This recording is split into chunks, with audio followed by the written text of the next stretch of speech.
লেখক পরিচালক হুমায়ূন আহমেদের দ্বিতীয়বার বিয়ে করেন ৫৭ বছর বয়সে। রেলমন্ত্রী যখন বিয়ের পিঁড়িতে বসলেন তখন তার বয়স ছিল ৬৭। বয়সের তারতম্য ছাড়া অন্য কারণেও আলোচিত সমালোচিত হয় বিয়ে।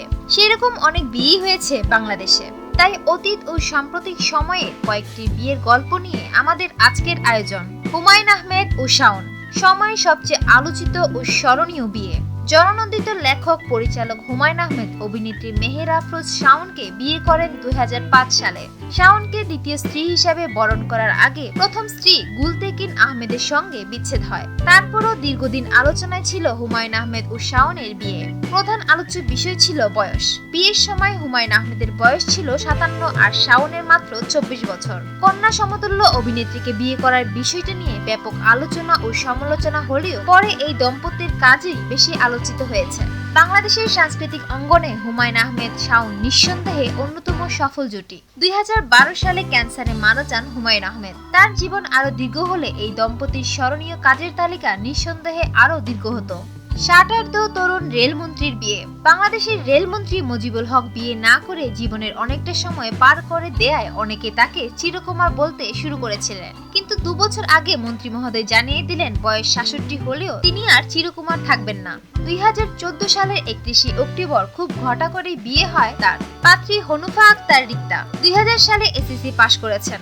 পাত্র-পাত্রীর বয়সের পার্থক্য নিয়ে সামাজিক যোগাযোগের মাধ্যমে রসিকতা করেছেন অনেকে। তবে রেলমন্ত্রী সেসবে কোনো মনোযোগ না দিয়ে সামাজিক এবং ধর্মীয় সব আনুষ্ঠানিকতা মেনেই বিয়ে করেছেন। সংবাদ মাধ্যমেও ব্যাপক প্রচার পেয়েছে সেই বিয়ে। ৬৭ বছর বয়সে বিয়ের সিদ্ধান্ত নেওয়ার কারণ জানতে গিয়ে বিয়ের আগে মুজিবুল হক বলেছিলেন, দেখলাম মানুষের জীবনের শেষ বয়সে একজন সঙ্গী দরকার, যাতে পরবর্তী জীবনে নিঃসঙ্গ থাকতে না হয়। একাকিত্ব বুঝেছে। বিয়ের ১ বছর ৭ মাস পর বাবাও হয়েছেন তিনি। জানা গেছে রেলমন্ত্রীর এই বিয়ে নিয়ে নাকি চলচ্চিত্র নির্মাণের কাজও ইতিমধ্যে শুরু হয়ে গেছে। সুবর্ণা মোস্তফা সৌদ আরেক সফল জুটি। সাংস্কৃতিক অঙ্গনের আরেক আলোচিত জুটি সুবর্ণা মোস্তফা এবং বদরুল আনাম সৌদ। প্রখ্যাত অভিনেতা গোলাম মোস্তফার মেয়ে সুবর্ণা মোস্তফার এটি দ্বিতীয় বিয়ে। প্রথম বিয়ে হয়েছিল কিংবদন্তি তুল্য অভিনেতা হুমায়ুন ফরিদির সঙ্গে। ২০০৮ সালে ছাড়াছাড়ি হয়ে যায় তাদের। সে বছর সুবর্ণা বিয়ে করেন পরিচালক বদরুল আনাম সৌদকে। সুবর্ণার চেয়ে বদরুল আনাম সৌদ বেশ ছোট বলেই বিষয়টি সামাজিক যোগাযোগ মাধ্যমে নানাভাবে আলোচিত হয়। নাট্যাঙ্গনের সফল এই জুটিও তাদের কাজের মাধ্যমে দেশের সংস্কৃতিকে সমৃদ্ধ করে চলছেন। মাহির সঙ্গে অপুর সংসার।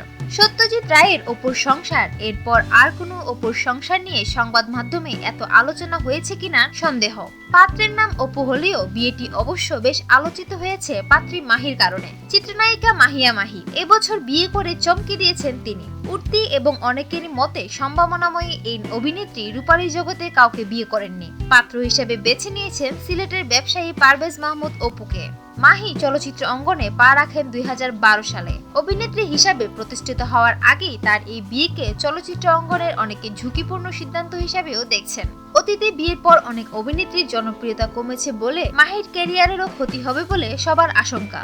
সুপ্রিয় দর্শক, আমাদের ভিডিওটি যদি আপনাদের ভালো লেগে থাকে তাহলে এখনই সাবস্ক্রাইব করুন, লাইক দিন, কমেন্ট ও শেয়ার করতেও ভুলবেন না।